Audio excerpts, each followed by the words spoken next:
தமிழுக்கு நிகர் தமிழே, தமிழனுக்கு நிகர் எவரே.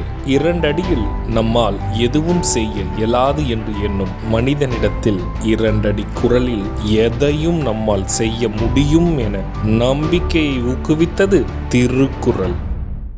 வணக்கம் குழந்தைகளே. வணக்கம் பகலவன் ஐயா. இன்னைக்கான குறளை நம்ம பார்ப்போமா? ஓ, பார்க்கலாமே. சரி, பாடத்துக்குள்ள போலாம். இன்னைக்கான குறள் அதிகாரம் 88, பகை திறம் தெரிதல். குறள் எண் 880. உயிர்ப்ப உளரல்லர் மன்ற செயிர்ப்பவர் செம்மல் சிதைக்கலாதார். ஐயா, நீங்க சொன்ன இந்த குறளோட பொருள் என்ன?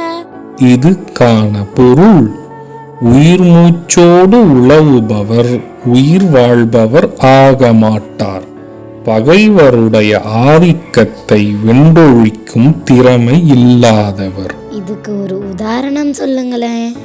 இதுக்கான உதாரணம், பகைவரை எதிர்த்து அவர்களின் ஆதிக்கத்தை அடக்காமல் வாழ்பவர் உயிரிருந்தும் உயிரற்ற உடலுக்கு தான் சமம். நான் சொன்னது உங்களுக்கு புரிஞ்சுதா தீரன், இலக்கியா?